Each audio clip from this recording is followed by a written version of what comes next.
नमस्कार जी दोस्तों, कैसे हैं आप लोग। मैं रविकांत मित्र पाठी, जनपद देवरिया, उत्तर प्रदेश से आज आपके एक बार फिर हूं सामने। और आज का मेरा टॉपिक है, हम लोग पढ़ रहे थे उद्धव प्रसंग, जगन्नाथ रत्नाकर जी के द्वारा लिखा हुआ कक्षा 12वीं की हिंदी के लिए जो दूसरा पाठ है काव्यखंड का, जगन्नाथ दास रत्नाकर जी के द्वारा लिखा हुआ उद्धव प्रसंग हम लोग पढ़ रहे थे, जो कि घनाक्षरी छंद की बड़ी सुंदर रचना है।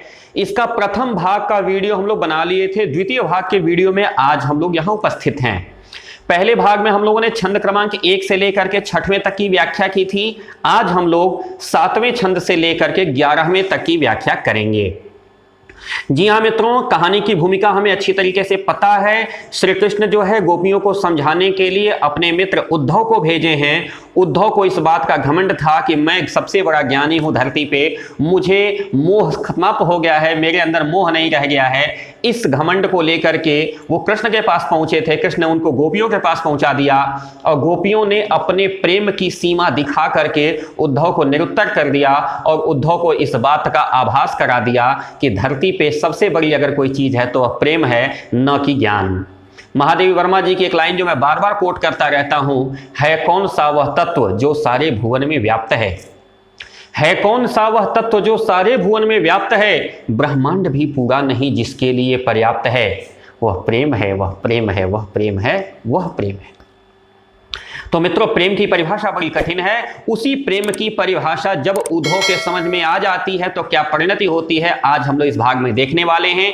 तो मित्रों, मैं as your teacher, as your mentor, as your uncle, as your brother, जैसे भी आप मुझे मानते हो, मैं एक बार फिर से आपके सामने हूं और हर तरह की समस्या को सॉल्व करने के लिए हम सभी लोग मिलकर के उद्यत हैं।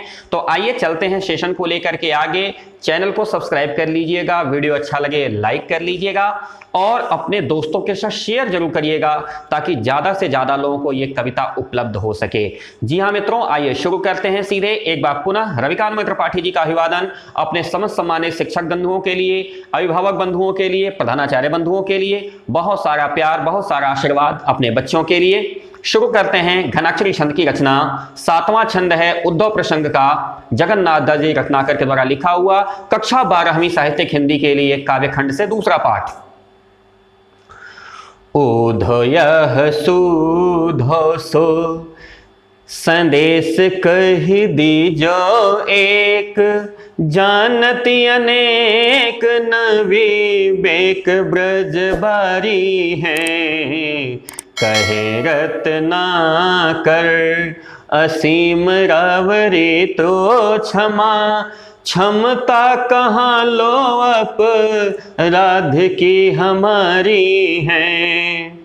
दीजे और ताजन सब जो मन भावे पर, की जना दरस रस वंचित बिचारी हैं। भरी हैं बुरी हैं और सलज निर्लज हूँ हैं, भरी हैं बुरी हैं और सलज निर्लज हूँ हैं। जो कहो सो है पैते परिचारिका तिहारी हैं। कहती हैं गोपियां, हे उद्धव, यदि तुमको समझ में आ जाए, अभी तक बहुत ज्ञान तुम बघार लिए, यह ज्ञान यहाँ चलने वाला नहीं है, क्योंकि गोपियों ने उनको निरुत्तर कर लिया था कि हम श्री कृष्ण के सगुण प्रेम की उपासक हैं, तुम यहाँ ज्ञान और मोक्ष हम लोग को न सिखाओ।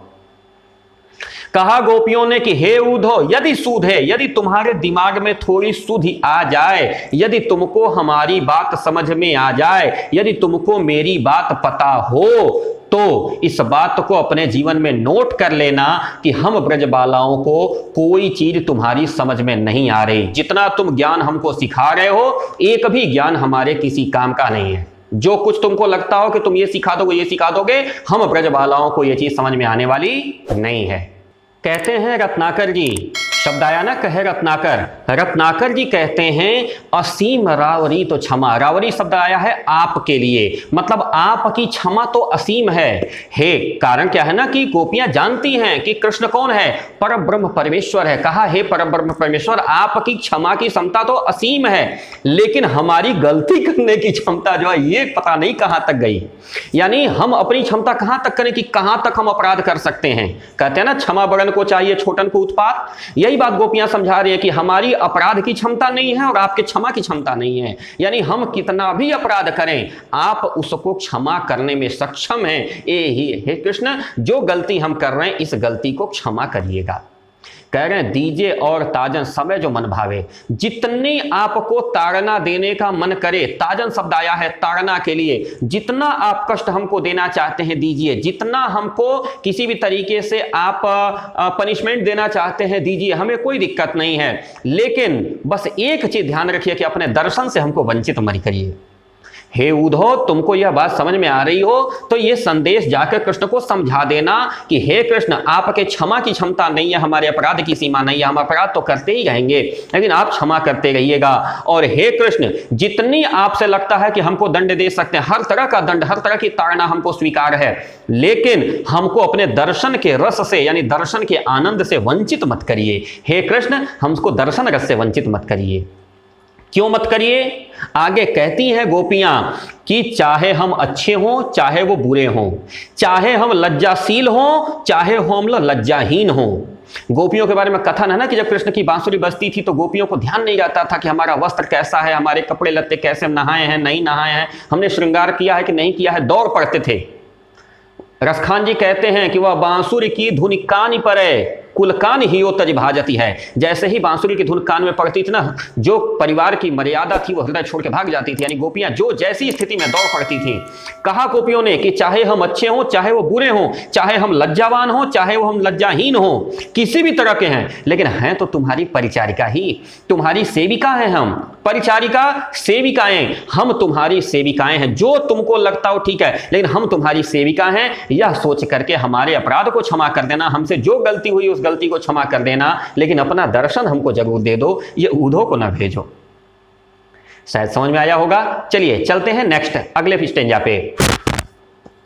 कहते हैं रत्नाकर जी, धाय जेत तेत ते विदाई देत उद्धव की, गोपी भरी आरते संभारती न सासुरे, कहें रत्नाकर मयूर पक्ष को लिए, को गुंज अंजोले ओ मारे प्रेम आसुरे, भाव भर को लिए रुचिर सजाओ दही, को मही मंजो दाबे दल कति पासुरे, पीत पट नंद पीत पट नंद जसुमति नवनीत दयो, कीरति कुमारी सुर बारि दई बांसुरी, पीत पट नंद जसुमति नवनीत दयो, कीरति कुमारी सुर बारि दई बांसुरी। कृष्ण को हमारी याद कैसे आएगी, इस बात का ध्यान रखते हुए जब गोपियों को यह पता चल गया कि यह उद्धव वापस जाने वाले हैं, कहां जाएंगे? जहां से आए थे वहीं जाएंगे। जिस कृष्ण ने इस उद्धव को भेजा है यह उद्धव उसी कृष्ण के पास जाने वाला है। सारी गोपियां, सारे ग्वाल बाल दौड़ पड़े कि क्या हम गिफ्ट लाके दे दें अपने कृष्ण के लिए। अपने प्रिय के पास कभी भी आदमी कोई जाता है, चाहे अपना संदेशा भेजता है ना, तो गिफ्ट उपहार भेजता है। राम ने भी सीता के पास हनुमान जी के हाथ से अंगूठी भेजा था। सीता जी ने राम के लिए क्या? चूड़ामणि उतारी तब दयऊ, चूड़ामणि उतार के भेजा था। गिफ्ट भेजता है आदमी ताकि अपने प्रिय को हमारी याद आ सके। सारी गोपियां जहां तहां थी दौड़ पड़ी, धाई जित तित ते विदाई है तो उद्धव की। जैसे ही पता चला कि उद्धव की विदाई होने वाली है, जो जहां थी दौड़ पड़ी, धाई दौड़ पड़ी। कहते हैं गोपी भरी आरती संभारती न सासुरी। आरती, आर्त, आर्त का मतलब होता है दुख। दुख और प्रेम दोनों की बिहवलता इतनी बढ़ गई कि सांस संभाले नहीं आ रही है, हांफने लगी, दौड़ पड़ी। संभारत न सांसुरी, सांस संभालने में नहीं आ रही, सांस उखड़ गई, लेकिन दौड़ पड़ी अपने प्रिय कृष्ण के लिए कुछ न कुछ गिफ्ट का जुगाड़ करने में कि हम उनको क्या उपहार भेज दें। रत्नाकर जी कहते हैं कोई कैसे आ रही है गोपी? मयूर पक्ष। कोई मयूर का पंख लेके आ रही है कि हमारे कान्हा को मयूर का पंख प्रिय है, माथे के ऊपर सजा के रखता है। कोई गोपी ऐसी है जो मोर का पंख लेके दौड़ रही है। कोई क्या है? गुंज अंजलि। गुंजा कहते हैं कौड़ी को। आप लोग देखे होंगे कि गांव में जो बैल वगैरह लेके आते हैं ना, बसहा बैल वगैरह भीख मांगने वाले, उनके पीठ पे वो जो छोटा छोटा सिले रहते हैं, कौड़ी समुद्र में मिलती एक तरह के शंख की छोटी आकृति होती है।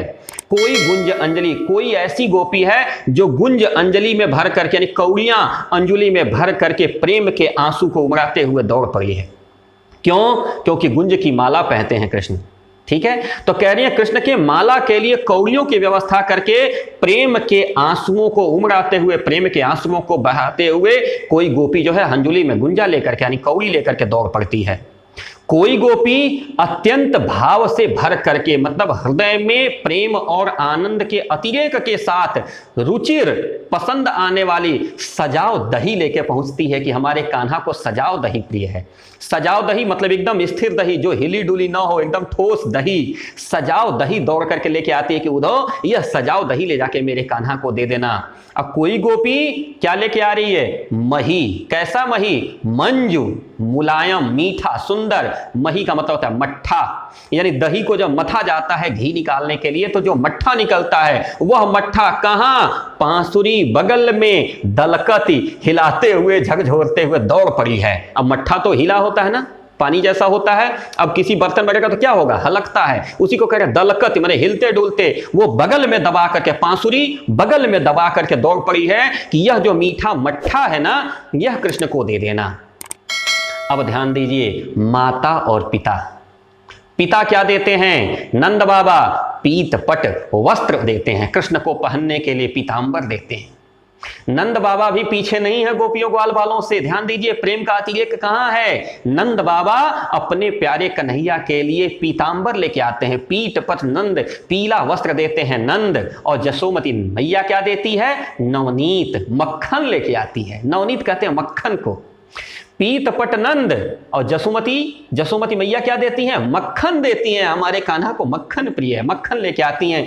कभी भी कोई भी माँ, देखिए यह सिद्धांत है समाज का, इसको नोट करिएगा कि दुनिया में जितनी माताएं हैं ना, सबकी एक ही शिकायत होती है। भले ही बेटा खा खा के हाथी जैसा मोटा हुआ हो, लेकिन माँ की एक ही शिकायत होती है, कुछ खाता नहीं है। गुरुजी, मैं विद्यालय चलाता हूं ना, जितनी भी अभिभावक माताएं हमारे पास आती हैं, सबकी यही शिकायत होती है कि सुबह नाश्ता नहीं करता है, टिफिन लेके आता है तो खाता नहीं है, बचा के लेके चला जाता है। माता लेके आती है मक्खन। और अब यहां प्रेम की परिभाषा समझिएगा। यहां प्रेम दिखता है कीर्ति कुमारी का। कीर्ति कुमारी राधा रानी क्या लेके आई? बांसुरी लेके आई। कैसी बांसुरी? सुरबारी, सुंदर आवाज निकालने वाली, सुरीली सुंदर आवाज निकालने वाली बांसुरी किसने दिया? राधा जी ने दिया। जबकि बांसुरी क्या है? बांसुरी को सब हमारी गोपियां और राधा रानी तो अपनी सौत मानती हैं। वो तो कहते हैं ना, कान भय बस बांसुरी के, अब कौन सखी हमको चाहिए। ये हम लोग पढ़ चुके हैं कि कान्हा तो बांसुरी के बस में हो गए हैं, अब हमको क्यों पसंद करेंगे। वो मिलकर के बांसुरी को चुरा लेना जाती हैं। सखी बंसी ली जाए चोरी, हम लोग पढ़े होंगे पीछे के पदों में कि हे सखी चलो बंसी को चुरा लेते हैं। सोचो, वह प्रेम आज सामने दिखाई दे रहा है। राधा रानी अपने प्यारे कान्हा के लिए बंसी लेके आती है और ये उपहार सब गोपियां मिलकर के उद्धव को दे देती हैं कि हे उद्धव, ये गिफ्ट हमारी तरफ से हैं, ले जाकर के हमारे कन्हैया को दे देना। आइए चलते हैं अगले स्टेंजा पे। गिफ्ट तो पा गए उद्धव, अब उद्धव के मन स्थिति का दर्शन करिएगा यहाँ पे कि उद्धव की क्या स्थिति है। वह उद्धव जो ज्ञान और वैराग्य का मार्ग पकड़ के चल रहा था, आज प्रेम के मार्ग पर चलते हुए उसके पैर कैसे डगमगा रहे हैं। पहला पद हमारे सामने आता है, कहता है प्रेम मद छाके पग परत कहाँ के कहाँ, था के अंग नैनी से थिलता सुहाई है, कहें रत्ना करियों आवत चकात उधो, मान सुधियात को भावना भुलाई है, धरत धरा पे पैं उदारयति आदर सो, सारत बहोलिन जो आंसू अधिकाई है, एक कर राजे नव नीत जसुदा को दियो, एक कर राजे नाम नीत जसुदा को दियो, एक कर बंसी बर राधिका पठाई है, एक कर बंसी बर। क्या स्थिति बनी उद्धव की? प्रेम मद छाके पग परत कहाँ के कहाँ। अगर कोई व्यक्ति चढ़ा ले तो फिर उसके पैर कहाँ के कहाँ पड़ते वो भी नहीं जानता। यहां उद्धव ने क्या पी लिया है?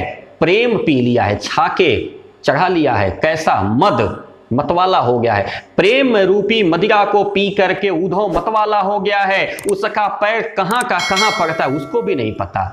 अंग थक गए हैं, आंखों में क्या हो गई है? शिथिलता आ गई है, आंख मुदा जा रहा है, आंख खुली नहीं रही है। होता है ना जो लोग पूरा चढ़ा लेते हैं उनकी आंखें एकदम खुलती नहीं, एकदम झूमते हुए चलते हैं, वैसे ही झूमते हुए चल रहे हैं उद्धव। अंग शिथिल हो गए हैं, शरीर के अंग थक गए हैं, काम नहीं कर रहे हैं, आंखें नहीं खुल रही। कह रहे रत्नाकर जी कि उद्धव तो इस तरह से चकात चौंधियाते हुए आ रहे हैं। आश्चर्य सरी, मतलब सब कुछ उनको अपरिचित दिख रहा है। जो रास्ते परिचित थे उसकी नवीन परिभाषाएं उनके दिमाग में घूम रही हैं। हर चीज अब उनको प्रेम के नजर से दिख रही है। अभी तक जो चीजें ज्ञान के नजर से देखते थे सब में प्रेम दिख रहा है। कह रहे मानो सुधियात कोई भावना भुलाई है। मानो ऐसा लग रहा है कि किसी भावना में भूल गए हैं और वापस सुधि आना चाहते हैं, वापस अपनी चेतना में वापस आना चाहते हैं, आ नहीं पा रहे। यानी प्रेम की भावना में इस तरह से वो भूल गए हैं, इस तरह से गुम गए हैं कि वापस अपनी ज्ञान की भावना में आना चाहते हैं, सुधि आना चाहते हैं, माने शुद्ध होना चाहते हैं, पुनः अपनी चेतना में वापस आना चाहते हैं। ज्ञान की दृष्टि से आ नहीं पा रहे। आगे कहते हैं धरत धरा पे पै उदार अति आदर्शो। पैर धरा पे कैसे रखते हैं? करत धरत धरा पे। जो बांसुरी हाथ में है, कौन सी बांसुरी? जो राधा रानी ने दी थी और जो यशोदा मैया ने नवनीत दिया था। नीचे लाइन पकड़िएगा, एक हाथ में बंसी है, एक हाथ में नवनीत है। कहा ना, एक कर राजे, एक हाथ में सुशोभित हो रहा है यशोमती का दिया हुआ क्या? मक्खन। दूसरे हाथ में एक कर में बंसी जो राधिका पठाई है, एक हाथ में बंसी एक हाथ में मक्खन, दोनों के धरत धरा पे, उसको जमीन पे नहीं रखते। उसमें इतना आदर भर गया है, इतने आदर के साथ उस मक्खन और उस बांसुरी को हाथ में पकड़े हैं कि उसको जमीन पे नहीं रखते। और आंसू जो बह रहे हैं कुर्ते की बाहों से उसको पोंछते जा रहे हैं। सारत बहोलिनी, बहोलिनी बाह, जो कुर्ते की बाह है ना उससे सारत, उससे पोंछते जा रहे हैं। क्या? जो आंसू बह रहे हैं। यानी आंसू बह रहे हैं, आंसू को पोंछने के लिए हाथ खाली करना पड़ेगा, लेकिन एक हाथ में मक्खन है, एक हाथ में बंसी है, जमीन पर नहीं रखते क्योंकि दोनों में इतना आदर है उनके सामने। धरत धरा पे नहीं रखते, अति आदर सो, आदर के वशीभूत होकर के, यानी राधा का प्रेम और यशोमती का प्रेम का इतना आदर कर रहे हैं वो कि हाथ में से सामग्री नीचे नहीं रखते, बल्कि सारत बहोलिनी, सारत मतलब पोंछते हैं, बहोलिनी यानी कुर्ते की बाहों से, और अपने रास्ते पे बढ़ते चले जा रहे हैं। आइए चलते हैं अगले स्टेंजा में, उद्धव की स्थिति देखते हैं। उद्धव पहुंचते हैं कृष्ण के पास। उद्धव पहुंच गए कहां? कृष्ण के पास, जहां उनको पहुंचना था, नदी सागर के पास पहुंच गई, अपने लक्ष्य के पास पहुंच गया। लक्ष्य के पास पहुंचने के बाद स्थिति देखिए, यहां पे कृष्ण का प्रेम ब्रज के लिए दिखाई देगा इस स्टेंजा में। कृष्ण क्या करते हैं? ब्रज रज रंजित शरीर शुभ उद्धव को, धाय बलबीर हैं धीर लपटाए ले, कहे रत्ना कर सु प्रेम मद माते हेरी, थर कति बाह थामी थहर थिराए ले, कीरति कुमारी के दरस रस सद्य ही के, छल कन चाहे पल कनि पुल कायले, परत न देत एक बूंद पुहिमी के कोछे, परत न देत एक बूंद पुहिमी के कोछे, पोछ पोछ पट निज अंगनी लगाए ले। कृष्ण का प्रेम देखिए यहां पे गोपियों के प्रति। गोपियों का प्रेम तो सबने देखा है कृष्ण के प्रति, लेकिन कृष्ण का प्रेम देखिए अपने ब्रज के लोगों के लिए, अपने ग्वाल बालों के लिए, अपने गोपियों के लिए, कि ब्रज रज रंजित, ब्रज की धूल से सने हुए शुभ उद्धव के शरीर को ब्रज के रज, रज मतलब होता है धूल, ब्रज के धूल से रंजित यानी चिपके हुए उद्धव के शुभ शरीर को, उद्धव के शरीर को शुभ मान लिया। क्यों शुभ? शुभ इसलिए हुआ क्योंकि ब्रज के रज से रंजित है, यानी ब्रज की धूल उनके शरीर में लगी हुई है। ब्रज के धूल में सने हुए उद्धव के शुभ शरीर को, पवित्र शरीर को बलवीर यानी श्री कृष्ण धाय दौड़ करके, अधीर व्याकुल हो करके लपटा लेते हैं, गले मिलते हैं, सीने से चिपका लेते हैं उद्धव को। उद्धव को नहीं चिपकाते, ध्यान देने वाली बात है, ब्रज की धूल उनके शरीर में लगी हुई है, इसलिए कृष्ण उद्धव को अपने सीने से लगा लेते हैं ताकि ब्रज की धूल हमारे सीने से चिपक जाए। ब्रज की धूल से कृष्ण को इतना प्रेम है। आगे की पंक्ति में कह रहे हैं रत्नाकर कि प्रेम मद माते हेरी, प्रेम के मद से मात गए हैं कृष्ण भी, केवल उद्धव ही नहीं, कृष्ण जो प्रेम के मद में इतने मतवाले हो गए हैं कि थरकति बाह थाम थहरी थिराए ले। थ की लगातार आवृत्ति तत्पुरुष अनुप्रास हो सकता है, यहां पे क्षमा चाहूंगा, थ वर्ण की लगातार आवृत्ति है ना, अनुप्रास। कह रहे हैं थरकति बाह, बाह क्या हो, कांप रही है, थरकति बाह, बाह कांप रही है, फिर भी थामी पकड़ करके, ठहरी स्थिर हो करके उसको और स्थिर करने का प्रयास करते हैं। यानी व्याकुलता इतनी बड़ी है कि शरीर का अंग अंग कांप रहा है, हिल रहा है, फिर भी पकड़ करके खूब मजे से उसको अपने सीने से चिपका लेते हैं, स्थिर कर लेते हैं। अब आइए आगे चलते हैं। राधा रानी का प्रेम, कीरति कुमारी का दरस कहाँ है? सद्य ही का, तुरंत ही का। कहाँ है? उद्धव की आंखों में है, क्योंकि उद्धव ने कीरति कुमारी राधा का दर्शन करके लौटे हैं। कृष्ण तो दर्शन किए नहीं, लेकिन कृष्ण यह मान करके कि उद्धव के नेत्रों में राधा रानी का दर्शन है। कीरति कुमारी यानी राधा रानी का दरस का जो रस है, यानी जो दर्शन का जो आनंद है वो कहाँ है? तुरंत सद्य ही का, तुरंत के दर्शन का जो आनंद है वो कहाँ है? उद्धव के नेत्रों में है। तो कह रहे हैं छलकन चाहे पलकन पुलकाई लेत, यानी आंखों से वो अश्रु छलकने चाहते हैं, पलकें पुलक रही हैं, फड़फड़ा रही हैं, चाह रहे हैं कि वो आंसू के बूंद जो है निकल जाएं। लेकिन उन आंसुओं के बूंद में क्या है? राधा रानी के दर्श का आनंद है। उस आनंद के लिए क्या कर रहे हैं कृष्ण? परत न देत एक बूंद भी पड़ने नहीं देते। कहां? पुहमी की कोछ, पुहमी मतलब पृथ्वी, कोछ का मतलब होता है गोद। लोग कहते हैं ना कोख, जहां से हम पैदा होते हैं, लोग कहते हैं मां की कोख से आए हैं, उसी का संस्कृत का शब्द होता है कुक्षी, वहीं से शब्द बन के आया है कोछ ब्रजभाषा में।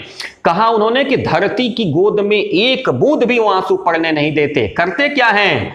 पोछ पट, यानी अपना जो पीतांबर है उससे उद्धव के नेत्रों का जल पोछ करके अपने अंग में लगा लेते हैं। क्यों? क्योंकि उस रस में उनको ऐसा लगता है कि ये जो आंसू हैं इसमें राधा रानी का दर्शन छिपा हुआ है।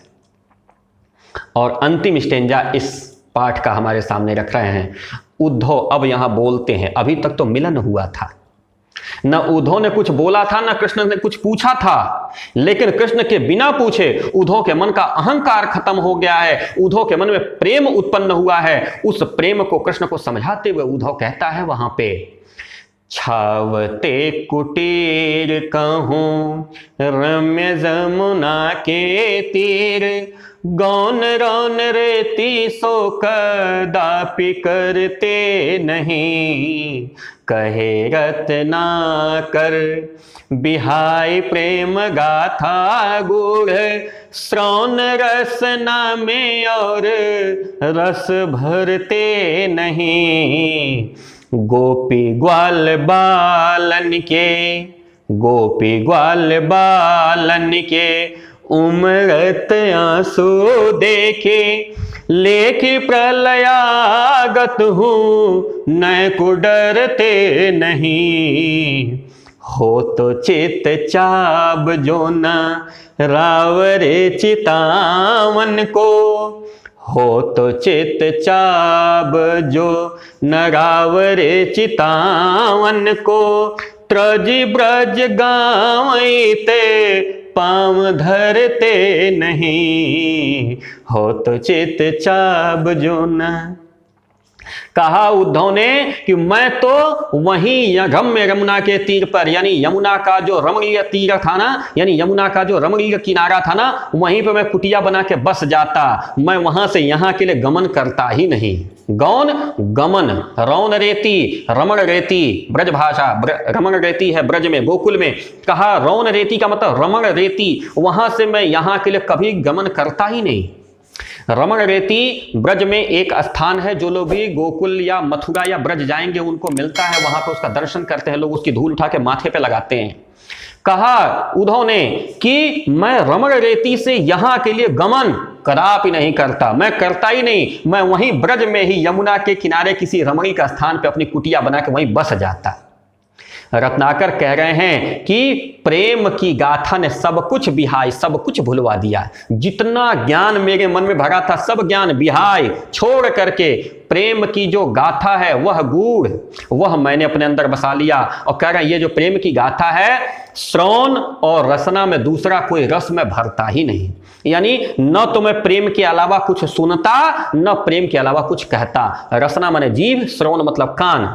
कहा उद्धव ने कि जितना मेरा ज्ञान था सब छोड़ देता मैं वहां पे, प्रेम के अलावा न कुछ मैं सुनता, यानी प्रेम की गाथा, इसके अलावा श्रवण और रसना में कोई दूसरा रस यानी दूसरा कोई आनंद में भरता ही नहीं। मैं केवल प्रेम में रहता, प्रेम ही सुनता और प्रेम ही कहता।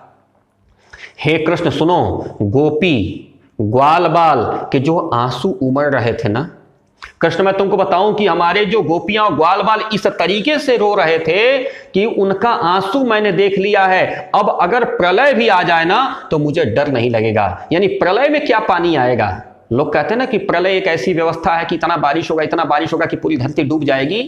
कहा उद्धव ने कि मैंने गोपियों ग्वाल बालों के आंसू देखे हैं, अब मुझे प्रलय से भी डर नहीं लगता। यानी प्रलय से भी ज्यादा आंसू गोपियों ग्वाल बालों के निकल रहे थे। अतिशयोक्ति अलंकार यहां पे। कहा कि मैं अब प्रलय भी आ जाए, प्रलयागत भी लेख देख करके, लेख मतलब देख करके, प्रलय का आगमन भी देख करके मुझे डर नहीं लगेगा। और कृष्ण सही बता रहा हूं पूरे हृदय के साथ कि अगर तुम्हारे चितावन की, यदि तुम्हारे दर्शन की चितचाव हृदय में इच्छा नहीं होती, यदि चितचाव हृदय में इच्छा जौन रावरे चितावन को आपको देखने की, यदि आपके दर्शन की इच्छा अगर इस हृदय में नहीं होती तो ब्रज छोड़ के मैं यहां एक कदम नहीं रखता। उद्धव प्रेम में इतना पागल है, कह रहा है उद्धव कि यदि आपके दर्शन की इच्छा मेरे हृदय में नहीं होती, यदि मेरे हृदय में इस बात का चाव यानी इच्छा नहीं होती कि आपका दर्शन मिलेगा, आपका दर्शन होगा, तो मैं ब्रज छोड़ करके यहां तो कतई नहीं आता। तो मित्रों ये था उद्धव प्रसंग। जगन्नाथ दास रत्नाकर जी ने कितने सुंदर शब्दों में लिखा है। उद्धव के अंदर का ज्ञान, उद्धव के अंदर का जो अहंकार था, वह सारा का सारा अहंकार प्रेम की नदी में बह गया और उद्धव के मन में भी इस बात का प्रेम उत्पन्न हो गया कि नहीं, गोपियां और ग्वाल बाल सही हैं।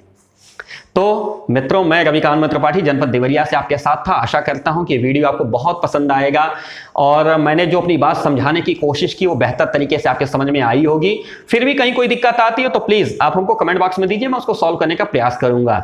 ठीक है मित्रों, तो जितने भी हमारे साथ शिक्षकगण, अभिभावकगण, सम्मानित प्रधानाचार्यगण जुड़े हैं, सभी का सादर अभिवादन। जितने भी प्यारे प्यारे बच्चे मेरे साथ जुड़ते हैं सभी को शुभाशीर्वाद, मंगलमय जीवन की बहुत सारी कामना, बहुत सारा प्यार। मिलते हैं जल्दी अगले वीडियो के साथ। शेयर करना मत भूलिएगा प्लीज, हमारे इस वीडियो को लाइक कर लीजिएगा, चैनल तो सब्सक्राइब जरूर कर लीजिएगा ताकि अगला वीडियो जल्दी से जल्दी आपको तुरंत मिल सके।